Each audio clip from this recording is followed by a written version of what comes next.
Hello, my friends. It's Rachel Archelaus. I am back from a wonderful vacation in Maine, and I got really clear on a lot of what we've been talking about lately, so I want to relate it all to you.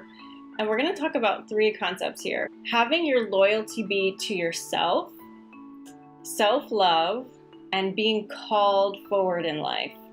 Now, these are three things that I hold really dear to my heart, and so much so that I often forget that they're actually concepts that we can talk about.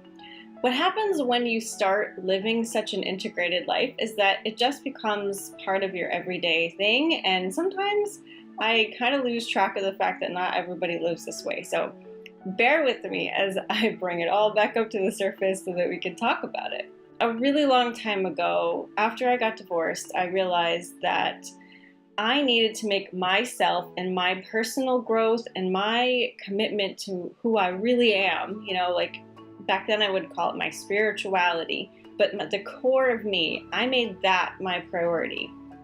And even if I got into another relationship, I had to have my loyalty be to myself, because if I don't, then I won't be anybody. I won't be anything. I'll just be this little machine who's pleasing someone else. And that doesn't work for anybody. It really made sense to me that I had to have my loyalty be to me. Now, that doesn't preclude me from also harmonizing with other people. I just got out of a 7-year amazing relationship with someone who I still am in contact with. And so you can have relationships and still have your number one loyalty be to yourself. And in fact, you'll have the strongest relationships because you'll actually have something to give, something to offer the relationship. So that's number one, really knowing that your only loyalty can be to yourself. So what that does is it allows you to be more in the receiving mode of being called forward. So we often talk about this idea of purpose. We talk about living in alignment. We talk about following your intuition.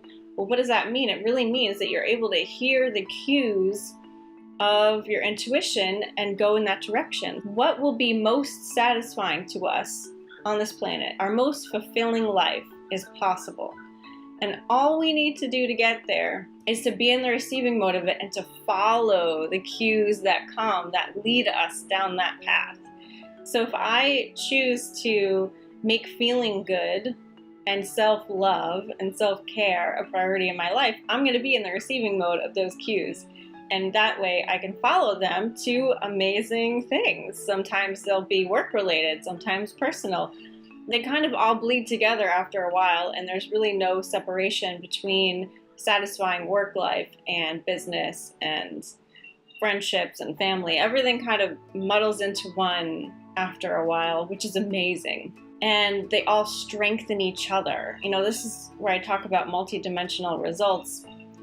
Being in that receiving mode, following your satisfaction, following your intuition, all leads to the same place: more fulfillment, more love, more satisfaction. A little story is, I preface this with saying I'm a total, absolute introvert. I really don't talk to strangers. I'll nod and I'll smile, but if they start talking to me, I automatically kind of shut down a little bit. But on the way up to Maine, I got a flat tire, and I just had the donut put on the side of the highway, and I knew I can fix it in a couple days.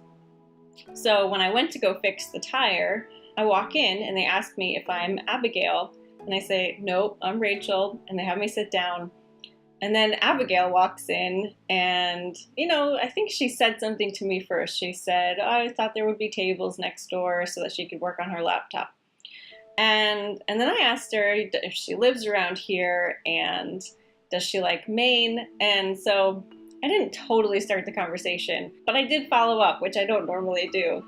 And it turns out that she's this amazing energy healer that travels all over the world, and we had such a great conversation, but she told me about this little town called Phippsburg that I would like, because I told her that I was looking for a place to set up a homestead.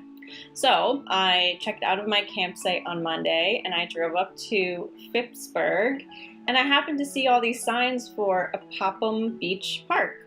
And I thought, well, that's cool. I always love checking out state parks that I just come across.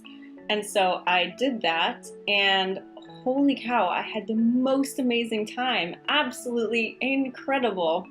I took a lot of photos. I had a lot of fun. I hiked over sand and water and rock, and it was just amazing. Totally amazing day. Now, on that day, I did a lot. I did work stuff. I did homestead scouting. I did fun in the sun and the beach. Everything got put into that one day. Following your intuition, like seeing a sign, going there if it feels good, even though it wasn't on my radar. I didn't have any plan for that day. Talking to great strangers, if the mood strikes you, even if it's something you don't do, these all add up to your life. These add up to amazing experiences that you would have missed otherwise. And you can only do that if your loyalty, your commitment is to yourself first. If I had told someone that I would be back in town by a certain day, I would have missed all of that. That's just a tiny, tiny little example of how this can all work together and why choosing yourself first is really imperative to this journey. And again, it doesn't mean dismissing other people. I am a lot closer with my family right now than I was before. Nothing has really gone downhill for me after choosing myself again and again and again. I just keep finding newer levels to play in and newer and deeper levels of satisfaction. And new careers, you know, there's a lot more in the works for me that I'm really excited about and you'll hear about really soon. So what else? Self-love. You have to have enough self-love in order for this to go down. You have to know that you deserve sleep and good food and good relationships and to feel good. You have to make feeling good a priority. And when you don't feel good, knowing how to deal with that, you know, don't beat yourself up for falling down. That's number one. Be really gentle with yourself. Be easy. Don't be judgmental of yourself. There's a lot of things that go into allowing an intuitively led life to really work seamlessly. And I'm saying a lot of needs and have-tos here, but you understand what I'm saying. The easier and more gentle you are with yourself, the easier this whole process will be. What are you doing? Are you being led? Are you allowing yourself to feel good? And this is a process, people. Once you find one area to feel good in, you may find another area that just, you can't get it to work for you. That's okay. Just keep deciding to feel good, feel better and better and better. And, you know, you might go back down on a dip while keep rising up again.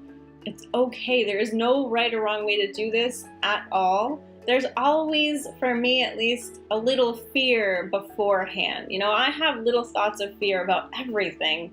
I have little thoughts of fear about checking into a new campground. I have little thoughts of fear about, you know, going to get my tire changed. Are they going to be nice? Obviously about going and traveling in the van and going to different countries. And I mean, I have little thoughts of fear about everything. And sometimes I have huge thoughts of fear. But if you have a strong base of self-love and you can fall back on your inner connection and conjure up that feeling of, okay, wow, I'm source, I am amazing, I'm part of this universal energy that is everything and everything always works out for me.